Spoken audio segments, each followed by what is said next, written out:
No worries. Recording in progress. There will be worries one day. Ladies and gentlemen, it's a Mean Green Nation podcast. Welcome to it.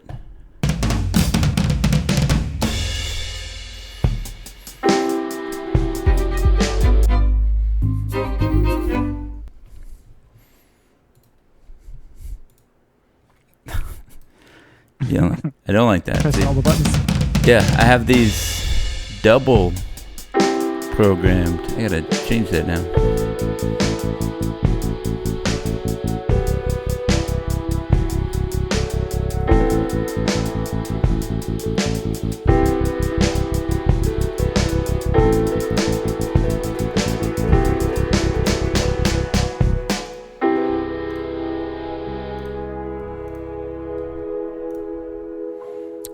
Yeah, as you can see, we lost camera 3. What happened to camera 3? Blackout. Yeah. Blackout. See, What happened to camera 3? It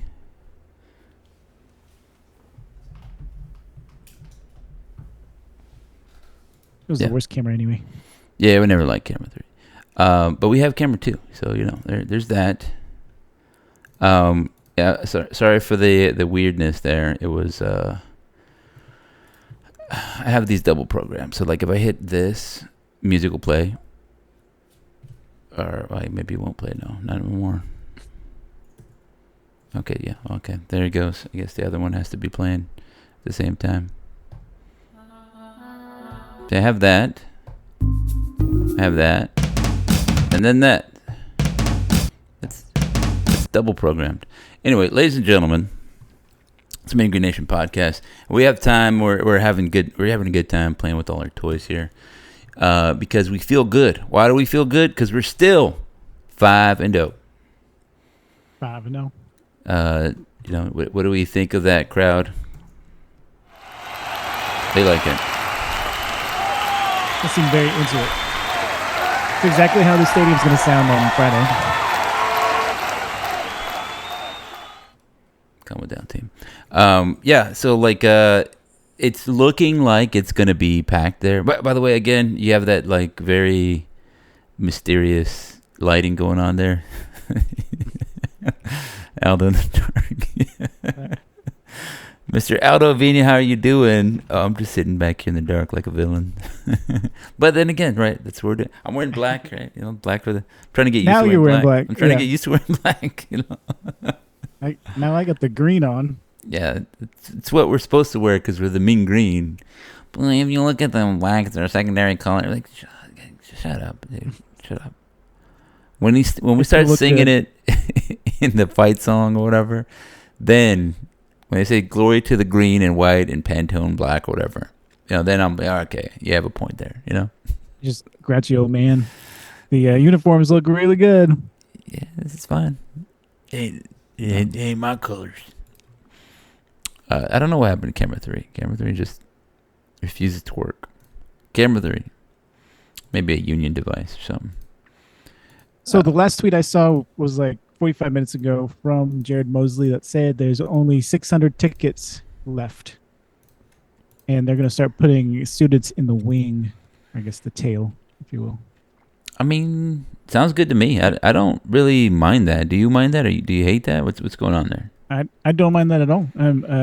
Got to fill it up, and we're almost there. We're only 600 tickets away. Do what you can to get it filled. I like it. Yeah, I think you got to do it. You do what you need to do. You know what I mean? Like, there comes a point. I feel like, go ahead. Say your piece. I was just gonna say that I feel like this is the most aggressive campaign I've seen to get the stadium filled up, and it's been pretty cool. Yeah. So all I was gonna say is that I think there comes a point when you what's the deal? You sort of figure out what you're gonna be, right? Like right now we're a program that is cool, handing out student tickets to the terrible side of the stadium and have all the paying customers on the shaded side of the stadium, and that's kind of it. If this program grows, it's going to change, right? And there are levels to all the things, right? You're going to need more money, all the other stuff. And we're not quite there yet, but you can see the shape of it, how that's going to work. I've been an advocate of shading another side there, and I think a lot of programs, a lot of like live sports entertainment has gone away from just get as many butts and seats as you can to premium experiences, right? As they say, whatever. And because that's the thing is like your TV is pretty great. You know, my couch is pretty amazing. It's comfortable. Like I got this bench, you know, stadium seating out here, no back, concrete walking up, and it's cold as hell. That'll be $100. And I'm like, I'm good. I'm good on that. I can sit down. I have all my snacks. I got a great, you know, it's climate controlled, and I got a great view here with instant replays, the whole deal. I think I'm going to take that instead. So if you're like, well, okay, here's premium seating, and then you get to be close to the action, things that you don't really get to see, and it's $200, $300. And I'm like, oh, well, maybe, you know, you kind of get it's a level of access or a level of entertainment, a value, if you will, that I don't get from my couch, right? So that's where it's going. And I think, you know, you want to make some money doing seats, but that's not the primary revenue driver anymore. It's television, right? Again, they're showing games at 11 a.m. So you have to make your arena still be entertaining. Arena and like your venue for staging your live stuff. Well, and the comfort part of it also makes a big difference, right? Whether that's the comfort of being able to get in and out of the stadium or affordable food and drinks. You know, if you're bringing a family of 4, that's going to get pricey having to buy them, chicken tenders and pretzels and soda and popcorn, whatever they're asking for. And the convenience of not just being in your home, but like, oh, I got to go to this thing with a friend, but I can watch the game on my phone. It's a lot more accessible. And so the culture has changed a little bit of experiencing game day versus the ease of accessibility of watching not just North Texas play, but switching back and forth between like 3 or 4 other games that are happening at the same time, whether Texas A&M is doing well or TCU or, Oklahoma. You have to fight against all that. And you're seeing it across the whole state too. Different programs just seeing lower attendance. And it is an uphill battle, especially for a school of our size and our lack of funding in that space. Getting that energy going and rolling is hard. And I know that staff, the athletic department staff, has had to, and you and I have seen it for the last 20-something seasons of North Texas football that we've watched, is games that there are 10,000 people there and it sucks. Or Army game and there's 30,000 people there, or LSU, La Tech, and you're hearing the crowd coming through and the press box. Yeah. It makes a difference being able to get it there, and the team has done what it needs to do to get people to come, which is win 5 games in a row, being undefeated, getting votes in the AP poll, and now the athletic department is doing its part to get people and students into the stands. So it's been really nice seeing that evolve over the last several weeks. Yeah, and so I don't mean to derail everything because I want us to be hyped about the game. We're going to talk about USF after that. I think I'll say one last thing about Stadia in general is that, like, as soon as you break ground, you're out of date, right? Because you're building to a design that's 2 years old, and then the next thing is already, better. And, I mean, like Cowboy Stadium was great. Jerry World there, but like they've already outdone it, right? The Vegas one is better. The SoFi Stadium in LA is better.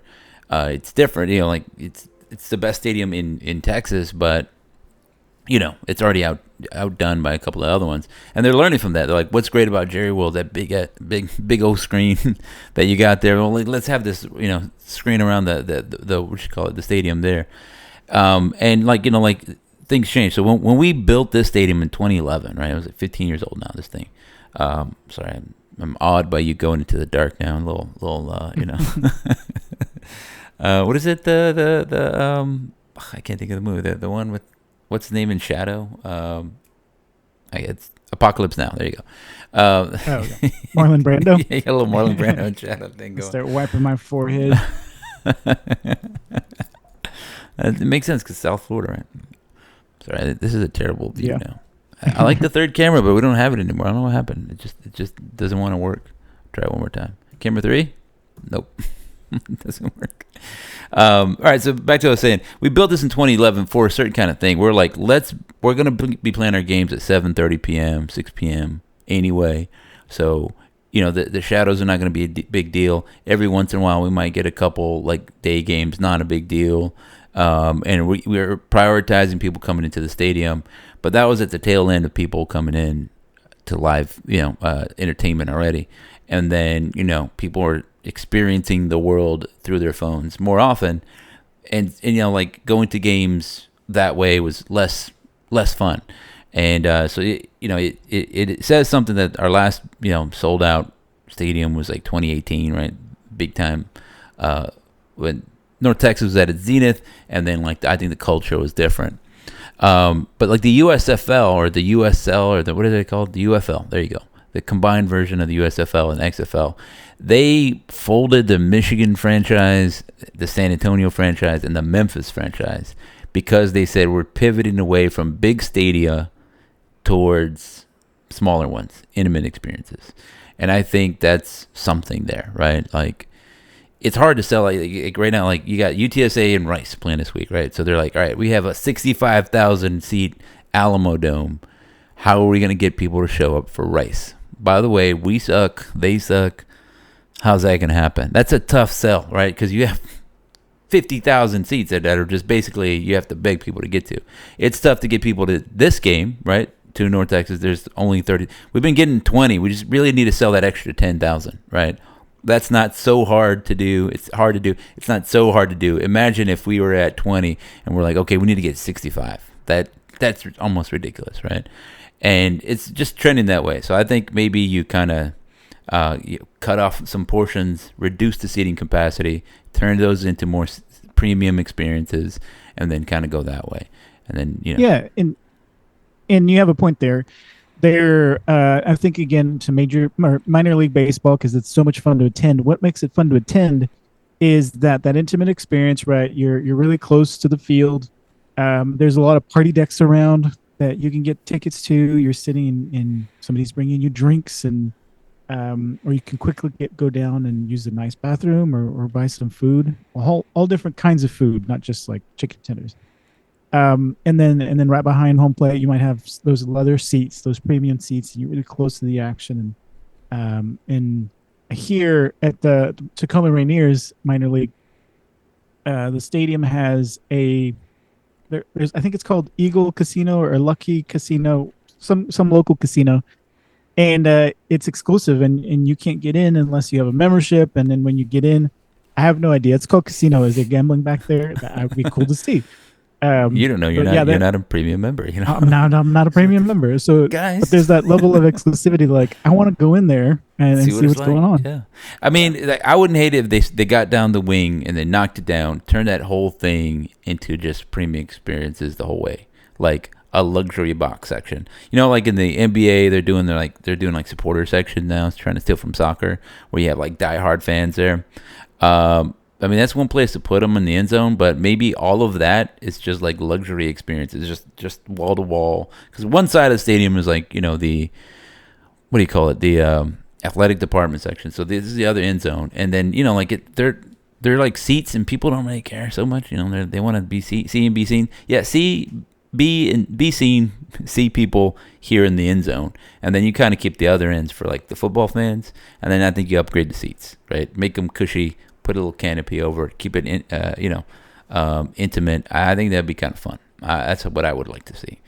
But again, that's just me, and I don't have all the money in the world. If I had, $500 million, just burn a hole in my pocket, and be like, here you go, lying around.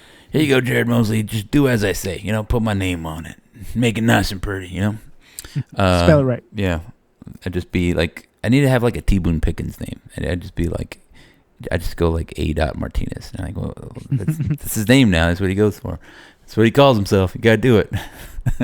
Like, just money whip Jared Mosley. He's like, I hate this guy, but he has such deep pockets. I got to listen to him. I hate calling him A. What kind of name is that? That's A. to you, son. Now, my face needs to be bigger. Anyway, so we got a big game this week. A huge game. And I was writing the preview. Yeah, it's not on Saturday. It's on Friday, and it's a big one. Ranked South Florida, right, coming into town to play little old North Texas in the Little D in Datku Stadium, formerly Apogee, formerly Mean Green Stadium.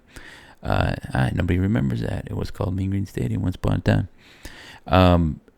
I remember. Yeah. I was there. Looking at it.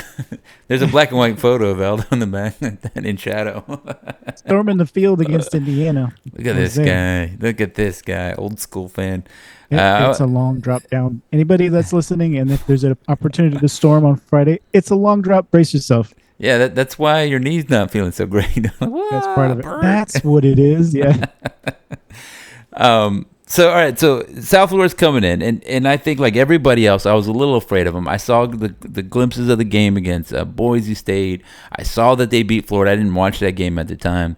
And so I'm like, oh, man, they're good. The clips I saw, like they have a running quarterback. The guys are going to bulldoze everybody. 6'3", 231 pounds. Monster, just running over dudes, extending plays. And then, we were watching ourselves, right, North Texas play against Western Michigan's running quarterback and the Army West Point, as they like to be called. And their running quarterback. We're asking ourselves, hey, are we going to be able to stop this guy? It's going to be tough when they come to town. So, okay, South Florida. Are you scared of them? Do you feel scared? Did you feel scared of them? Give me that journey for yourself. Yeah. So, the last couple of weeks have been an emotional roller coaster in terms of like, we're going to win, we're going to lose, we're going to win, we're going to lose.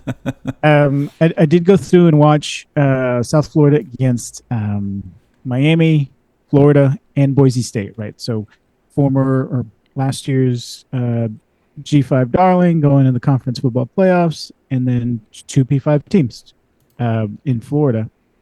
And what I wanted to see was I want to look at tendencies. I wanted to see how they perform against adversity, pressure against their offense coming from Miami, coming from Florida and Boise State. And the quarterback's got poise. I think you've mentioned that he's good runner. He's powerful. He can be quick, and they design runs for him. One note real quick is that I was also looking at North Texas's rush defense, and we allow a lot of yards. But the weird thing is that we've gone up against two teams in the top 10 in terms of rushing attempts per game in the nation, and 3 teams in the top 25. So that's Army, Western Michigan, and South Alabama. Mm-hmm. So we've gone against a lot of rushing teams, and so we kind of skewed into feeling like we allow a lot of rushing yards. Anyway, I think we're pairing up pretty nicely against them. The quarterback is a good runner, but he does not pass well. He's not very accurate, and he's not very accurate when pressured. But every once in a while, he has a gem of a throw, and it breaks for 50 yards, 40 yards, keeps drives alive. So there's a combination of on the offensive side of talent, but also some luck and breaks against like a team like Florida. I was watching the game.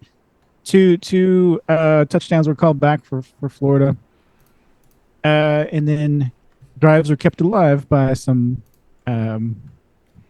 ghost calls by the refs. So you can't always predict that, but it helps keep drives alive, helps put points on the board or take points away from the other team. So offense, Nimrod, their number one receiver, and Brown, their quarterback. Who you calling a Nimrod? Great combination. They're going to be a problem. Nimrod's going to have a day against us. Opportunity for interceptions, though. Both of our defenses, now moving on to the defenses, are disruptive. While South Florida's has a lower ranked offense, they have a higher ranked defense. But I think it could be a push at times. Both of our defensive lines can be disruptive and can interrupt plays. They're pretty aggressive too on the outside. All that to say is, well, they're vulnerable down the field, so we can pick them apart, and if we block well and follow our blocks on the inside, Caleb Hawkins can have a day as well. I'm feeling good as I talk through it, I hype myself up and say we can make this happen, but we have to do this. We have to execute. We can't be sloppy. They can take advantage of that. They can be sloppy as well, but they have the ability to overcome that adversity thing. Something that we've started to learn how to do as a kind of a fresh team. They've got a lot of veterans on that squad. We have veterans that not necessarily played on this team together before. So that's a bit of a difference too, a bit of an advantage for them. So I think it's a pick 'em for a lot of different betting organizations. I mean, I want us to win. It's going to be a hard fight. And my heart says we can win it. My brain says we might lose it. But I'm going to go with a win. Well, I like it. I think all of that was well said, and I think you hit a lot of the same points I was going to hit in that, like looking at this team at the at USF, as I think number one thing that stood out to me, as you said, is that they're big, right? They're a tough defense. They look mean and a little scary. They hit hard. Yeah, I was like, well, man, there's some mean dudes out there. And so I'm trying to pull up the game notes as I talk right here. This is because I'm a professional. Here it is, game notes. I got it. I'll share it here in case you want it to. And so watching them against all the teams they played, I think with the exception of Miami, it looked like they were some dudes and they belonged on the field, and they're a force to be reckoned with. I was saying this on I was invited on a show the other day on one of them South Florida shows, and I was saying, yeah, like that stood out to me, that against Boise State, Florida, Miami, and then South Carolina State and Charlotte, it looked like the defense was hidden, right? They're just all big. They're like athletes, and they've also played in front of big crowds. Every one of the crowds they played in is going to be bigger than the one we're going to have this week, right? So let's say we have 30,000. Only one game, the South Carolina State game, was smaller than that, and that was 28,000, which would rank like top 10 for North Texas attendance history. 34,000 for Boise State, 89,000 at the Swamp for Florida, 67,000 for Miami, 28,000 for South Carolina State, and then last week 34,500. So they've seen it before. We can't be like, let's see them withstand the power of 30,000 North Texan fans. They're like, yeah, I mean, that's what was it, halftime? Because that's how many people were just and getting pregame warm-ups there at Florida. It's a different level. So I think that they've been in a hostile environment. They've won in a hostile environment, right? At the Swamp against, I think they were ranked 15th. Florida was good team. But I'm building them up and I'm gonna take them down, right? Very American of me. Big tough defense, quarterback that can run through you, talent all over the field. They run a veer and shoot type offense, right? And we've seen it here at North Texas, where they have big, powerful running backs. Like under Seth Luttrell, like later half of his era here, we saw it at FAU. All the Bryles stuff, we've seen it at Tennessee. Alex Galesh is a branch of the what's his face, Josh Heupel tree, who was they're all doing the same kind of stuff, where it's wide splits. 3 receivers, spread 2 this way, 1 over there, super wide. They run vertical routes and like some choice routes where they just run to space. And then you're doing, like a power run game with pulling linemen, putting maximum pressure on space for the defenses. Now, the thing is that this is not in the first time anybody's ever seen this. And so there are ways to stop it, and it's getting a little bit stale. Teams are finding ways to stop some of the more dangerous plays, right? Like some of the real pressure. And a lot of it is, I think it was summated well by, what's his name? Chris Brown, smartfootball.com guy. He said something like, yeah, if you just kind of stop some of these vertical routes, right, then you just have to run. And then if that's not hidden, then you're just kind of in third and long, and you're kind of stuck out there. There's only so many things you can do when your splits are so wide. You're like, well, I'm going vertical or I'm going inside, right? You kind of, that's it. It's like, you need to put maximum pressure going vertical so that way you can open up the stop routes, the comeback routes, some of those other ones. But if those are not hitting, the quarterback's not on the same page as those other guys, it's off. And you can see a little bit of that in Byrum Brown out here, who's thrown for a lot of yards, 10 touchdowns against 4 interceptions, 61%. But against Florida, against Charlotte especially, which I think is most telling, he was missing wide open dudes. Like, they should have had 60, maybe 70 on Charlotte. But, he's throwing an interception. He's missing guys. Against Florida, against Miami, guys wide open. He's throwing it at their feet, throwing it out of bounds, a little bit behind them, and leaving a lot of yards on the field, let alone touchdowns. Same thing against Boise State. Same deal there. That was a Thursday, first game of the season. Maybe kind of forgive him, but it's been a theme. And, he has, a nice stat line. But I think watching him a lot, you're like, he's not that dangerous picking you apart. And I think I would say, all right, let's make sure he doesn't run, make sure they don't run, and we just cap those vertical routes, and then we'll let him throw us a ball, because he's going to throw us an interception maybe. Yeah, and it's kind of reminiscent of, to a lesser extent, Army's quarterback, the backup, as well as Western Michigan's backup quarterback, where they could run, but the passing was a little iffy. That's not to say he can't attack. I mean, he has more yards per game than Drew Mestemaker, I believe. So doesn't mean he's not dangerous, that he can't do it. We have to be aware, and a lot of it comes from throwing a guy like Nimrod. I think Singleton is the other guy in the Neptune, throwing those guys open. They might have to. Oh, go ahead. I'm just agreeing with you. Is that like, I want to call out those guys. Like, you look at their, like, Chaz Nimrod, 6'2", 198. Mudia Rubin, 6'2", 210. Keyshawn Singleton, 6'3", 215. Then their backups, guys deeper on the depth chart. Koger, 6'3", 209. Porter's only 6 foot, right? But then Neptune, he's 5'11". There are a lot of guys that are just big, giant receivers. And you remember that's big what dudes. Those are the guys we were trying to recruit. In this offense, you want big dudes that can get down the field quickly, right? Again, Tennessee's been doing it. FAU is doing it against us when they had Lane Kiffin, and then we were trying to recruit that. We had a couple guys doing that. Big guys get down the field vertical. Ani was throwing the ball deep, and then you have a lot of yards, right? But also, I think everybody remembers, right? Wow, a lot of yards for North Texas, but why did it seem like we couldn't execute? Because a lot of this offense is hit or miss, like you were saying, right? He's throwing them open, right? You're really going for home runs all the time.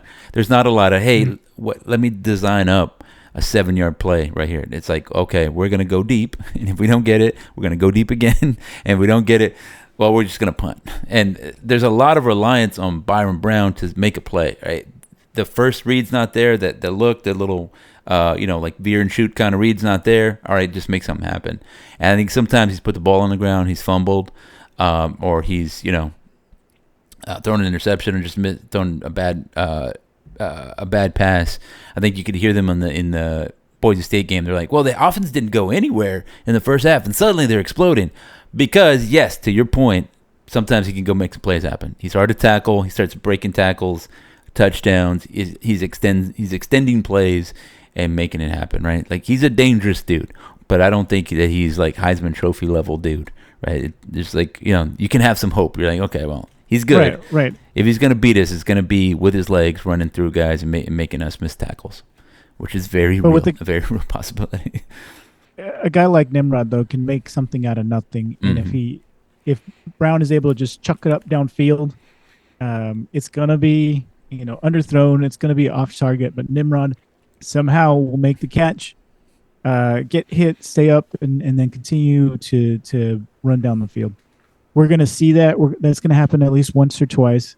One of them might be a touchdown. I mean, we got to be prepared for that. But the majority of the game, we have to keep him quiet. We have to be disciplined. So that's a big part of it. With regards to Byrum's running ability. Yeah. Sorry, I was just going to say, that's a good point. And I wrote this down right here. Is that I think, it's like, I think we can just like narrow it, like boil it down to saying they have some playmakers, right? Byrum Brown, playmakers. We just talked about it. He can go make a play when he shouldn't. When play breaks down, he can make something happen. You can throw it up, and some of this depending on the quarterback, obviously. But Nimrod is a dude. He just makes some ridiculous catches. There's another playmaker. In the same way that we have Caleb Hawkins, who's a playmaker, right? The guys on the Yeah. this other show, they were like, "Who's this kid?" I just see him making plays. Yeah, hey, this play is 3rd and 14. You're just hoping to get some yards. He turns it into a 68-yard touchdown, right? 1st and 20, you're just hoping to get some yards back. He turns it into a 27-yard touchdown from So making plays happen, right? We have a guy. They have a couple of guys. I think that's who can stop those guys from making those plays or making those plays not matter as much. That's what you have to do. Reduce their impact. Yeah. And what I was gonna say at the end is that the South Florida designs their plays to try to. It's a chess match, right? Right. They're running him, and then they get you away from him to give him space. So their offensive line crashes to the right, so the defense follows, but he's actually going to the left or something like that. It's clever, and again, it's maintaining eye discipline there. Yes, Caleb Hawkins is gonna should wreck house. There are vulnerabilities to South Florida's defense, and like I said before, as long as we're following gaps, which I feel like our offensive line blocks really well. Caleb Hawkins should be able to do the rest. He's aggressive. He's strong. It's that angry running that we've been longing for a long time. That I'm hopeful to see how he does against those big bodies, bouncing off of them and running them over and doing things like that. That's going to be something to watch. This should be a game where, before we've talked about the pass opening up the running lanes, and I think it's going to have to be the opposite, right? We're going to have to use Caleb Hawkins in some way to open up the passing game. I'm interested to see that chess match between the two teams. Yeah, so I think just finishing up the defending them. They have a powerful run game, and again, if you've watched any of these veer and shoot type teams, it's really putting maximum pressure on you where you can't get another guy in the box. Modern defenses try to have both. We try to have one more than you in the pass game, right, where you have like a safety and like a too high shell, but we bring them down, or we roll them down, or we roll coverage this way, so that way we have another hat in the box in case we need it to defend against the run, and especially the quarterback run. Well, when you spread out your guys so far, you put maximum pressure. Right now, it's harder. Now that safety needs to make up a lot of space, or the defense just needs to declare what they're in. Like, you know what? We're going too high, and we really are too high. We're not rolling anybody because that guy's not going to be able to roll that far down. And so now you're saying, okay, well, everybody in this, you have a favorable matchup in the run game maybe, so they can check to it. And because they have a good running quarterback, again, it means that, well, maybe we need to steal a hat and then just go single coverage down here. To which they say, great, now we have our 6'3", 209 receiver, 9-pound receiver going against your, 5'10" corner, and we're going to see if he can win a jump ball. Also, our guy's fast, right? That's the whole offense. That's why they design it this way. Art Briles, they average like 700 yards a game at Baylor. That's why a lot of people stole it. FAU put up a ton of yards. It was like 800 yards against us. I hate looking at FAU's all-time records because it's everything from that game. And a lot of it was that stuff, right? Mixing with Lane Kiffin's clever. And so I think South Florida does a lot of that. This is like the second, third year for Alex Galesh, if I remember right. I'm looking right now. I can't remember. I think it's like 3 years that he's been here. Third season, 18-3. He's been building his program, so they're a little bit more established. I know we're in our third year also under this head coach, but we just got a bunch of dudes, right? 68 guys came in. Going back to what I was saying, I think it's going to be tough. We're going to see points, right? You said this. We're going to have to rely on being disciplined, and I think that what Skylar Cassidy has brought thus far has been a level of discipline and preparedness. So I feel good about that. I don't think that this team has, and we saw that Valle is going to be out. He's out for the season, so that's going to be tough. But I thought, a big loss. Yeah, what they have, what North Texas has, is some depth, and we talked about this. It's maybe not like, hey, we have a A1 guy, and an A1 guy can start anywhere in this league. But it's like, hey, we got at least a B-, C+ guy, and then behind him is a B-, C+ guy. So you're not losing a whole lot of stuff. And I guess there's no offense to anybody there, but I think there's some very good defensive lines. I think South Florida has a very good defensive line, same kind of deal. I don't know that any one of our guys just walk into any other team and say, all right, well, I'm the starter now. And again, so what's going to happen is it's a little bit of a war of attrition, like you said, where we just have to stay in the game, not give up anything, right? Don't make any mental mistakes. And I think South Florida makes more mental mistakes than they do physical mistakes, right? They make up for their mistakes with their physicality. And, there's some point, guys runs a 4.3 and you run a 4.5. And if you're not where you need to be, then you make a mistake, it's over. But if you can make up that 0.2 seconds because you know where to be, then you give yourself a chance, right? So I like that. I feel good about that. And I like Skylar Cassidy's football brain, and I think he'll be able to get us even, right? So now going to the other side, right? Talking about our ability to score against them, I think we're going to be hit like we haven't been hit all season long. They are some big dudes. They're some dangerous dudes. Like I had some notes here. Let me see if I can pull up my notes. Should be prepared for the show, right? Have the notes ready before the show. I pulled it up. Let's see, just off the top of my head. I have a note here. Nimrod's good. Coger's good.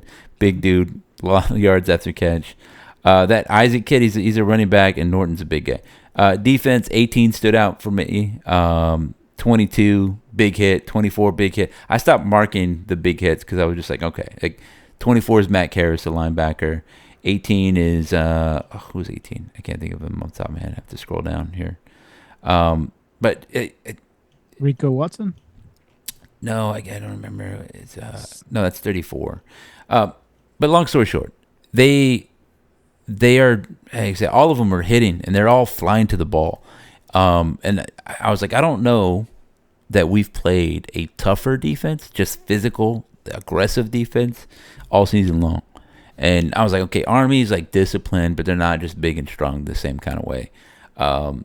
Washington State, we mentioned them. They seemed a little FCS-like, right? They're not as big or as dangerous the whole time. They didn't really affect North Texas.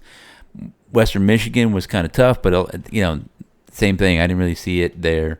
And I was like, I don't think there was a program. Maybe South Alabama a little bit on their defensive line to an extent, but I think USF is the biggest, most baddest defense that we're gonna see or we have seen thus far.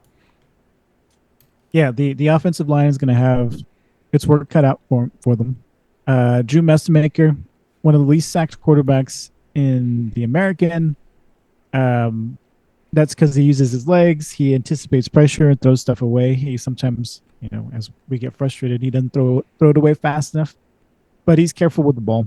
I think that'll change this week. I think this is where we see Drew's first interception. Because of the aggression, because of the way that South Florida attacks. But that also creates vulnerabilities for them behind the defensive line. So if we can get a clean hole, they put themselves at risk. I also think that, obviously Eric Morris is planning for this, and we'll design something more a quick type of release. Trying to get the ball out of Drew's hands is a lot faster than he has been. We've got a whole bunch of guys that can get open pretty easily because they're good route runners. They attack soft parts of the zone, based on the play, based on the talent, right? Got Wyatt Young. We got I'm blanking on all of our guys' names. 22. We got 22. We Landon got Wyatt Sides. Young. We got Landon Sides. Thank you. Cameron Coleman. Dorner. We got Simeon. We got Dorner. They can get open. We might see some small ticky-tack stuff going to move the ball, but every once in a while we'll have a good big play, and we'll see some heroics as well. I think we match up well. We're going to get punched in the mouth, but I think we can roll with the punches and pick that defense apart. Yeah, and like if you look at North Texas against pretty solid defenses, I think against Army was like the worst performance, but a lot of that was ball control. I think Memphis was a talented defense. They had a great defensive line, and North Texas had 600-something yards against them. Against UTSA, North Texas had some big plays, but we were getting injured. We were hurt. A quarterback's shoulder hurt or his arm hurt, whatever it was. Offensive line was hurt. We didn't have a running game. Like it takes a lot to make North Texas not score under Eric Morris. Like it's never just like, wow, they just got handled. It's a lot of, well, playing left-handed, also one-footed, also shoes are tied together. Also, like it's always a combination of things. Pretty much every defense they've been able to move the ball against, except like a Texas Tech. That was one where they completely handled this squad, and even then there was like a 75-yard touchdown, right? So like I think I'm pretty, like, I don't think that this USF defense is as good as that Texas Tech defense. So like I don't think it's quite the same thing. Sure. I do think that they'll try a little ball control. I was looking at their run to victory stat, 265 and 75. They've averaged 265 yards rushing in 7 wins in 2024, and then they averaged 75 yards in their 5 losses. Makes sense, right? Like, you run the ball, a lot of times you're just trying to run the clock out, and so then you run more. But also, we've seen Byrum Brown ball out, and when he's dangerous, he's running all over the place. And when they're not dangerous, they're in long yardage, and he's not really going to pick apart a set defense. You know what I mean? So that it just makes sense. Yeah, and watching Boise State, watching Florida, those weren't bad teams. They were making mistakes left and right. Boise State lost 3 fumbles, I think. And obviously that's a problem. You're giving them the ball more. Even though you win on time of possession, both the stats for both teams were about the same in terms of yards. But right when Boise State's about to score, they fumble it away, they give the ball away, and they don't. Lots of scoring opportunities, and they don't get it done. With Florida, it was kind of similar, except they had plenty of scoring opportunities that were called back for penalties, keeping South Florida in the game and ultimately leading to that win. Right? It was. If you watch the game, that final drive was a matter of penalties. It advanced. It was a 3rd down or a 4th down that became a 1st down because of penalty and so on. I think that happened twice on that drive. Anyway, there was probably a drive where Florida went for over 100 yards trying to score, and they ended up getting 3 points. So it was those kinds of games, and then that's where that luck comes in that I was saying before. Yes, South Florida's talented, but those game scripts were weird. That's where we don't want to be. The Boise State game script was weird. People were dropping passes, and the quarterback, I'm forgetting his name, Mercer or Maddox or whatever. Yeah. He was dropping the ball. Scat back kind of running quarterback. That guy. He could run. He could run. He's not a world beater, but he had guys open. He was dropping it there, and they were dropping it. Very similar to the game we had, I think, against Western Michigan, where we were struggling to move the ball a little bit. People were dropping balls. So we can't have that kind of game. It can happen to anybody, and if we have that game, we're going to lose immediately. If we're all checked in, we're all locked in, and the ball is where it needs to be, and not getting our guys murdered like the Boise State quarterback, we should be able to stay in the game. Yeah, so I'll say this right here. Like, so you look at the USF defense, right? And you're like, okay, 16 points to Florida. That's a big deal. Also, Lagway was terrible, right? DJ Lagway, the dude from Florida, he was missing guys wide open, like even worse than Brown, right? Like there was like a couple times where he had a one-on-one on the sideline, and he just, he looked like Arch Manning out there. It was terrible.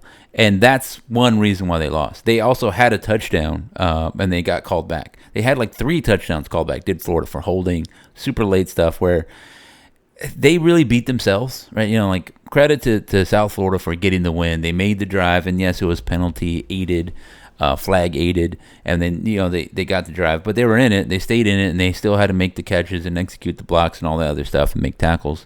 And, creating the situation. So I'm not taking things away from them, but I'm saying that Florida had a big part in making Florida lose in that game. And like, Miami did not have those things. Miami just took full advantage. They're like, oh, guys are wide open, run, let me throw this ball to him, and now it's a touchdown. Let me pick up this interception, pick up this fumble. Let me just completely destroy this quarterback here. Where, like, I think it really stood out there, obviously, because they lost. But you can see it against Charlotte. You can see it against some of these. I didn't watch the SC State game because I didn't really intrigue me at all. But I saw Brown in all these games, right, look bad. He'll throw wildly, and he'll miss his guys, wide open guys. Like they're running wide open, he's throwing it to him, bounces off the ground behind him, way behind him, this, that, and the other. He'll take a hit. He'll stand there and throw it. He's a big, tough kid, and but he also looks to run. He's like looking, let me look, try to find a lane. And Miami was like, you're not going anywhere, dude. And they killed him with that.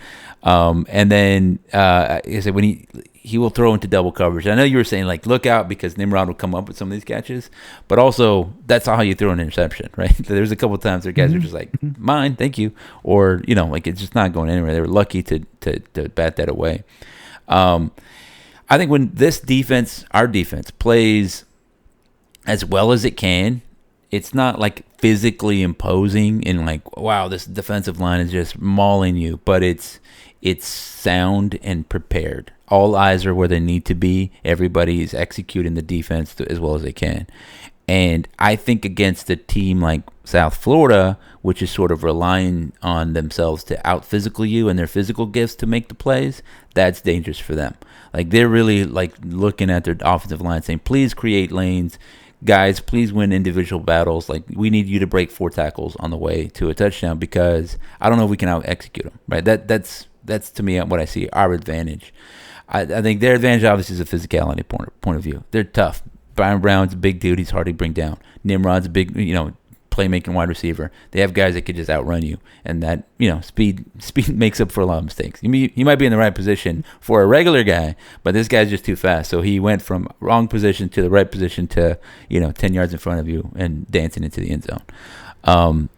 Offensively, same kind of deal. I think our offense is an execution type offense. We've added a level of physicality. Caleb Hawkins is that physicality. We're adding a shouldn't player, right? It's they're asked like what's turned North Texas into like so efficient of an offense, right? Like crazy in the red zone, great third down conversion. Like I mean, some of it is just we have guys that can make plays. Like hit 3rd and 14, throw it to a guy, he makes a play. 1st and 20. Guy makes a play. Before, everything had to be perfect. We needed our quarterback to throw it. Guys make a catch because the play is designed to do an 8-yard dig. Well, he got 8 yards and that's it. And he needs to make a catch. Now, we throw it 3 yards. Guy makes a move and he's, 20 yards down the field, Miles Coleman. We're like, well, okay, well, that was easy, right? You don't need to be risky. You don't need to do that every time. Yeah, so it's easier, right? And then when you can turn around and hand the ball off to, again, McGill, who's breaking tackles left and right, Sibley, who's running, and he was getting these big 3rd down conversions. You remember against Washington State, he turned a couple long 3rd and longs into 1st downs on a screen, and then on a draw play late in obvious passing downs, we hand the ball off, and he turns that into 1st down. Hey, suddenly Drew Mestermaker doesn't have to try to find a guy. He doesn't have to get sacked. One reason why you're not getting sacked as the starting quarterback is because guys are making plays for you, right? 3rd and 14, little screen. Just get the ball out. It's a give-up play, except when it's a touchdown, right? Wow, look at Eric Morris. He's dialing him up. It's like, well, give it to this guy who's good. And then, man, he's killing it. Yeah. I'm the best offensive coordinator ever. That's a new wrinkle, too, right? It used to be like, oh, it's 3rd and long. Here comes the draw play, and there it goes, tackle for loss. Because they expected it. And you start seeing...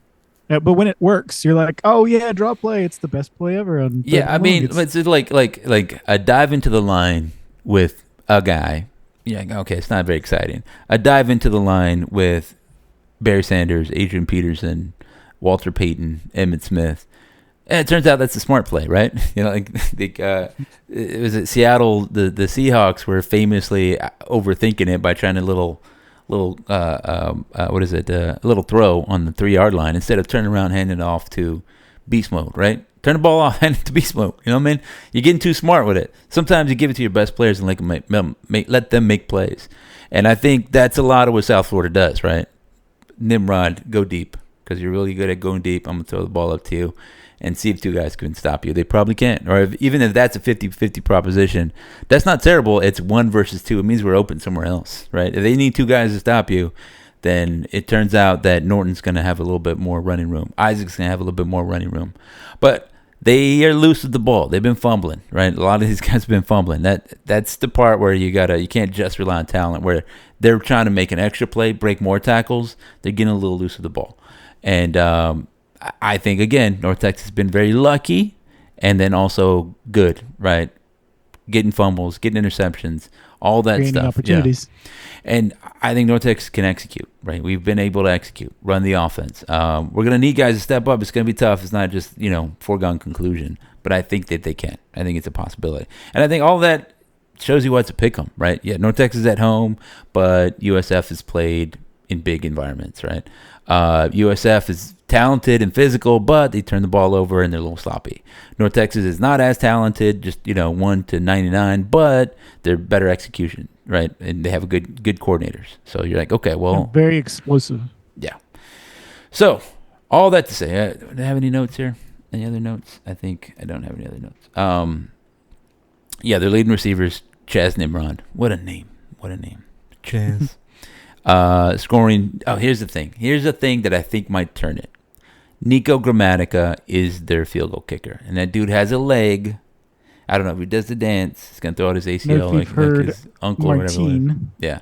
But like all the Gramaticas have gone through South Florida for whatever reason. And he's good. I think I don't know what to say. He's good. He has a big leg, and I think that changes the game a little bit. We were saying this before last week, right? Like I think that Callie Nguma is not as good as Drew Mestamaker. Yeah, that's a good point. Like North Texas has to march down to the 20, 25 yard line. Yeah, for me to feel comfortable, I'm like, okay, all right, we get it. I feel good now. Right. Let's get Callie in there. South Florida has to march to the 45 yard line, 40 yard line. Yeah. And that's a huge difference. That's 20 yards difference that South Florida does not have to go in order to guarantee points on the board. And that's how they were planning against Florida to kick a 60-something yard field goal, but they converted. They got penalties, and they advanced it to the 3 or whatever. And the final position was, and that's a chip in for a guy like Gramatica. Yeah, and I mean, so like if it comes down to it, it's situations, right? You like one team has the advantage. If they have to run out the clock against us, I'm a little scared, right? Because they have 2 good running backs. They have the quarterback. They can find gaps. They can fall forward. They can break tackles. It's going to be tough. I don't want it to come down to that. If it's like they need to go the length of the field and we need Byrum Brown, or they need Byrum Brown to like pick apart a defense where we're just everybody staring there looking at them, I feel more confident in that. Same thing. I feel confident in North Texas' offense having to go down the field and execute. However, I think that we don't have the receivers to just go make a play in that way, or at least no guys that have proven it, right? Cam Dorner's done some good things. Wyatt Young's done some good things, and they've even driven down the field to go make plays, right? Guys have done that, but haven't had to do that at a consistent level. We haven't seen guys make plays like, hey, I'm going to throw it to you in double coverage. You just need to make a play because, we absolutely need this, and that situation calls for it. I don't know we have that. But I feel like this offense isn't predicated towards that. We can find guys middle of the field, and they can break for even bigger yards than catching and falling. Yeah, and but that's the whole design of the offense, right? It's like spread the wealth. We have a bunch of guys like Miles Coleman, Wyatt Young, Landon Sides, Cam Dorner, all those guys that you couldn't name. Just think. Yeah, thank you. And the Boise State was a good indicator on how we probably would have played the game last year. There was poor execution by Boise State, and even worse play calling in management, because multiple times they were only down by like 10 points, and they were going for it on 4th down way early in the 3rd quarter midfield, giving South Florida a short field, allowing them to kick a field goal, allowing them to march down for a touchdown, giving them the confidence to then like fake a punt and run it in for a punt pass and go in for a score. It's those awful decisions that happened in the Boise State game, and they were awful, that allowed them to be comfortable, be confident, and absolutely crush Boise State in 1 quarter. Yeah, in the 3rd quarter. And that's what we don't need to do. And I feel like we're not that team anymore. We have the ability to execute. We have the ability to game plan against an opponent and to make the right decisions when the situation calls for it. I like it. I think that makes me feel good-ish because I'm like a little nervous. Like I said, I've seen so much football that I can almost convince myself of anything, right? You know, that's the part that I think is annoying about the whole thing is that like, you know, like it's a big game, and you know I don't want to put a lot of pressure on it because I think it's good pressure that we have right now. What I'm saying, I'm trying to read my prediction. I said we'd win 35-28. I said USF is talented but underperformed. I said the North Texas wins coming off a bye at home, 35-28. So that was my prediction preseason, and I think that's a good enough kind of prediction. I don't think that it's too left field and everybody's like it's like a 2-point game. I do say that sometimes when you have two evenly matched teams, that's when you get a blowout. I think you look at like Washington State. It was similar in that way because they're so evenly matched that like one stroke of luck just puts it so far away from the other team, and you can't make up that gap because you're like the same level of team. So then you try to do stuff, and then you make mistakes, and the gap gets bigger. That's how I see it sometimes.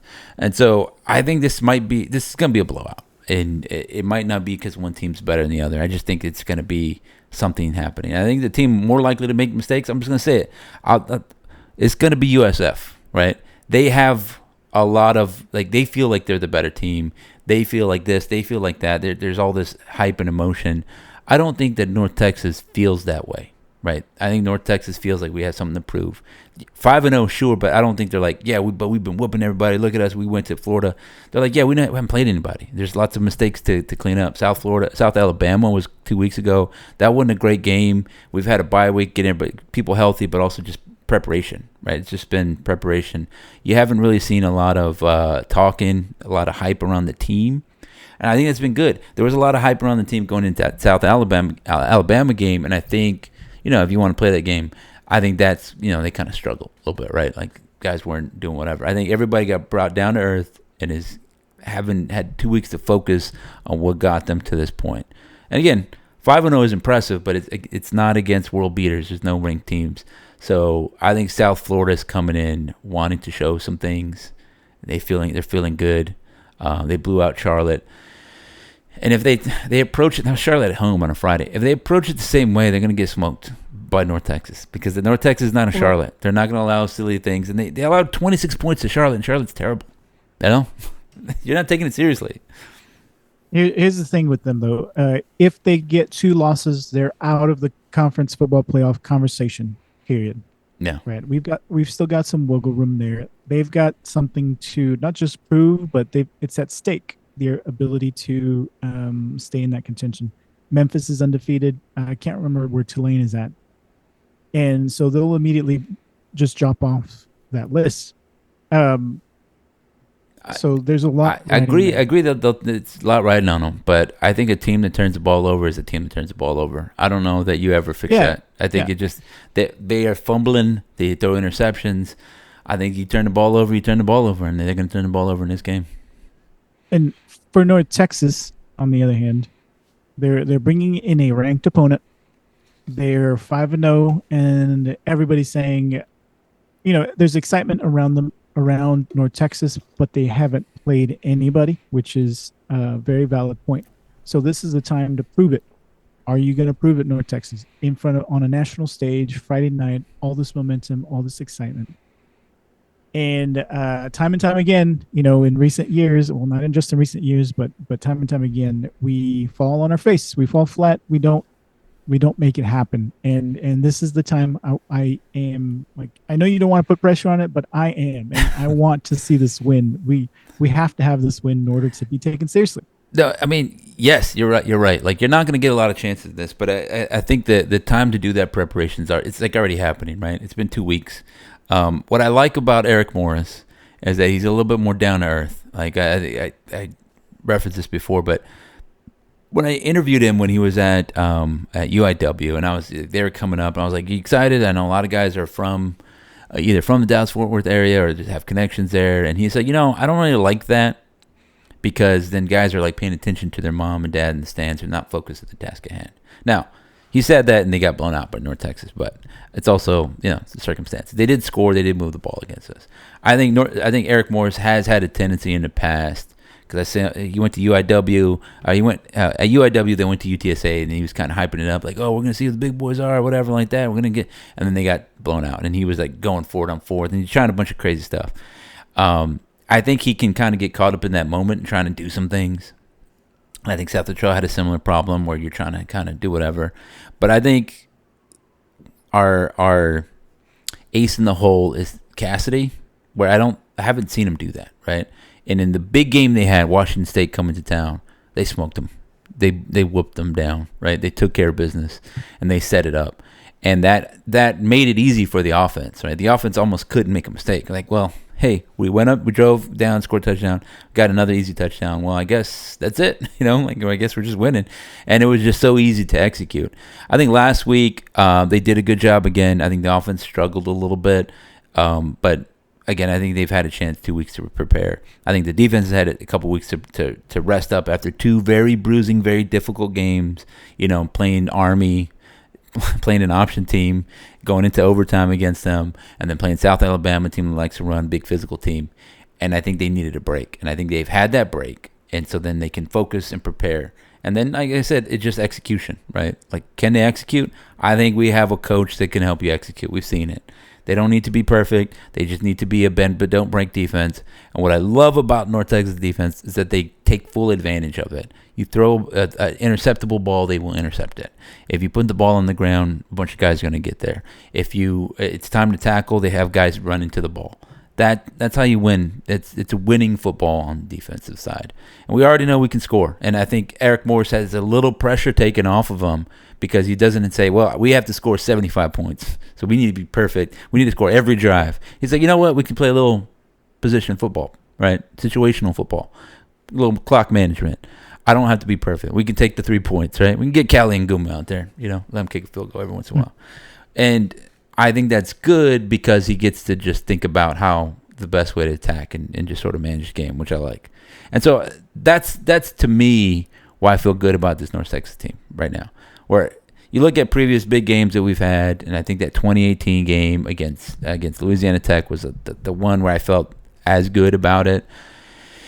We got unlucky in that game. You remember we lost our running back who was killing it. I can't even remember his name right now, but he was dominating it. He was on pace for like 100-something yards in the first half. Was that Oscar Attaway? No, it's not Oscar. It was the transfer from like ACU or something like that. But but North Texas was running the ball. We were executing, and then like La Tech came back, right? That was the deal. And we lost our cornerback too.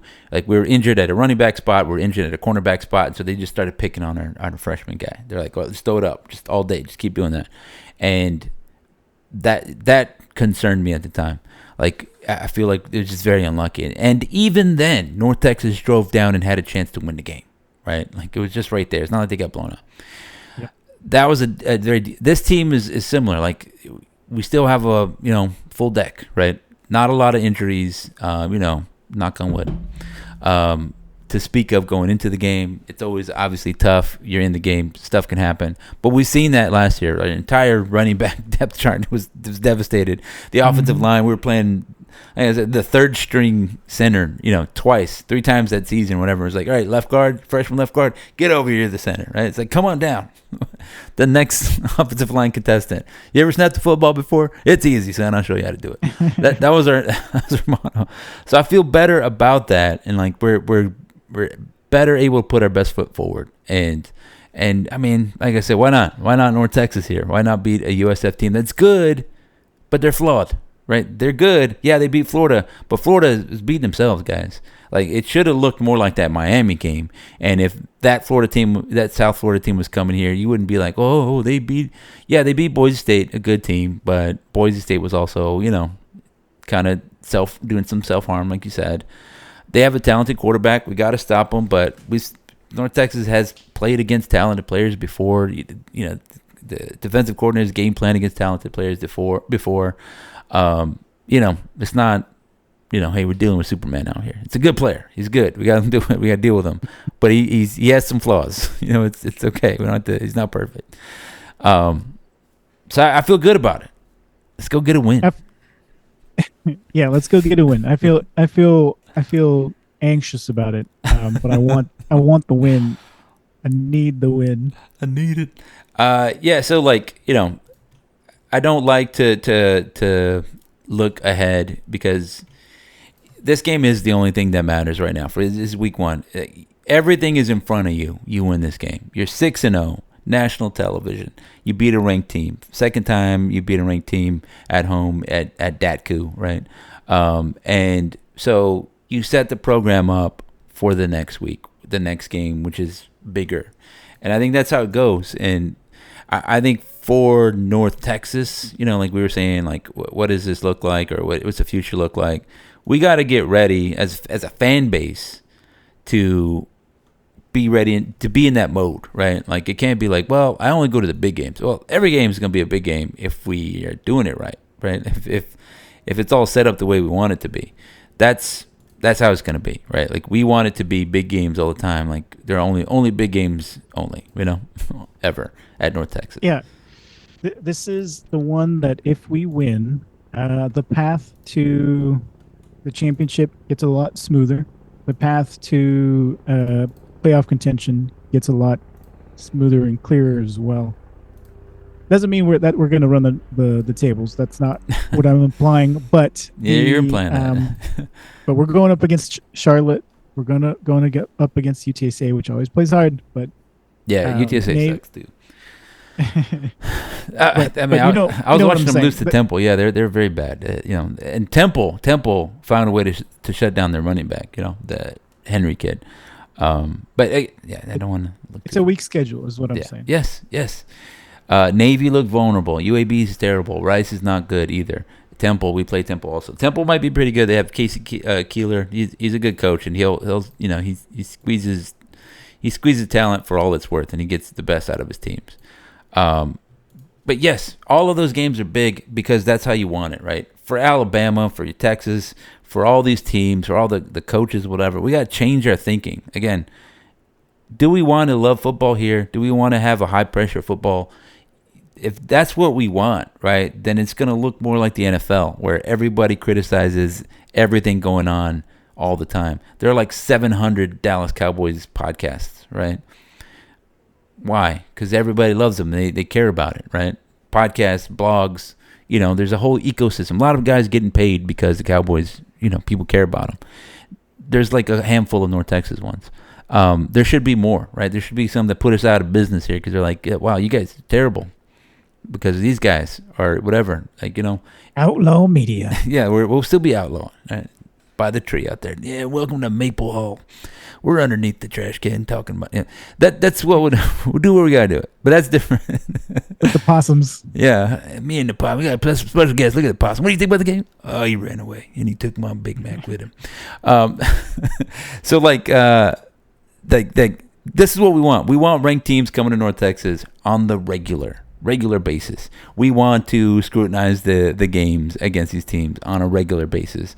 So yeah, like it's good, but let's just get used to it. Let's get used to how packed it's going to be around the stadium on game day. Let's get used to non-traditional time slots. Let's get used to all this stuff. Hype, care about it, spending money on it, doing a blackout, a whiteout, a green out, and what have you. Well, add another color. Well, yellow is a complementary color to green if you think about it. It's one of the components of green, so you should be lime green. Yeah, like, all right, whatever, man. Lime out. Yeah. Get used to it, right? Like this is part of it. Care about it. Live and die with all the plays. Feel the pain. Feel the good. That's what sports are all about. It's part of the fun, and it's to care about something that doesn't matter that much. So it hurts you, but it can't really hurt you. You know what I mean? You'll be okay. Oh, it hurts. Yeah, don't it hurts. Have it hurt, and you can still live in your house and that kind of stuff. I can still hear the ball slap at the end of the La Tech game when the field goal was blocked. I was on that sideline and I was recording because I was like, oh, here comes the win. It's going to be great. Capture this forever. Yeah. And I captured that slap. Yeah, I hear it in my dreams. But that's what you want, right? You want, like I say, it was bad. It felt ugly. It felt gross. But like, I think about this, like you want players to say, oh yeah, when I played at North Texas, we were in these epic battles. Big games. You don't want, like we talked to Mason Barbo and Brandon Bird last week. Like, yeah, when we played our final game, Lance Dunbar's final game, there was like 10 fans there. That is not what you want. And I think there's, like, not to bag on our fans. There are some there is a subset of fans that like being the special guys out of 400, right? Like, everybody knows I was that. there. Yeah. Speaking of. Yeah. They like that. They're like, yeah, nobody else is here, so that makes me more important. And they don't necessarily like being one of 30,000, one of 70,000, one of 100,000, right? I get that, like, again, it's going to happen to us, right? If more people care about it, like I saw the terrible Mike Craven writing, I'm like, oh, this guy sucks. But, whatever. He's right about North Texas, and people are like, oh, yeah, let's retweet his stuff. That's what happens. More people are going to write about North Texas. The press box is going to be filled with more people. The podcast, the interviews, more people around. Shoulder to shoulder. Yes. That's what you want. And nobody's going to point to me and say, hey, you were there. Nobody cares. Nobody cares. Right? That was 15 years ago or whatever that was, 14 years ago. People have moved on. This is a new era, and we got to keep supporting, and we have to evolve and change with that support. That was 2018. That was not 15 years ago. When the kick. Lance Dunbar's. Oh, that one. Yeah. No. Yeah. I got you. Raining and cold. Yeah. I mean, so that's the thing. Like, what we want more of is the Heart of Dallas Bowl, where there were a lot of people there, right? 38,000 people there at the Cotton Bowl. And nobody was excited to see the one of the best running backs in North Texas history play his last game, run for 400 yards. Because it isn't about individuals. It's about the team, right? They were playing for a bowl win, a bowl championship, as Dan McCartney says. And a bowl championship is worth more than 400 yards against Middle Tennessee on a rainy day that doesn't matter. And, love Lance Dunbar, but he didn't do it in a bowl game, right? And so then that's it. Like, that legacy. Yeah, it's a team game. And so the team needs to win. And so, like, that's what we want. This team has a chance to earn some trophies.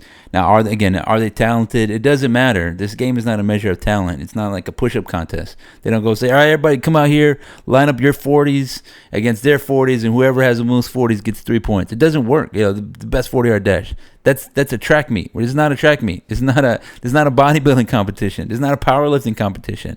It's not a trick play thing. It's not, do perfect out here. It's, can you win at football? It's a football game. So that's what they're going to go do. They're going to play a football game, and I think that, I think we can win this football game. This is fine, So I'm excited about that. I think this team this team has a chance to do something special this year because the circumstances are laid out the way they are. And I love that. I like it. I like being lucky. I don't, like, hey, you could play the toughest schedule. You don't get no points for playing the toughest schedule, I guess, in the rankings or whatever. People like to win, right? You want to put a bunch of scrubs in front of us, and then North Texas goes 17-0. I will be excited about it. And then I'll complain and say, we should be in college football playoffs, winning on the field, we can't control. Then I'll make that side of the argument. But I'm excited that North Texas has it lined up because we've been unlucky. Last year was very unlucky. Running backs getting injured. Top 3-4 running backs. Offensive line getting injured. Whatever. Quarterback getting injured. I think we've paid our dues, right? We had some bad breaks now. 22 seasons. Yeah, we had some bad breaks. Let's get some good breaks now. You know what I mean? Easy schedule, easy-ish schedule, 129th ranked. Fine, whatever. Let's take full advantage.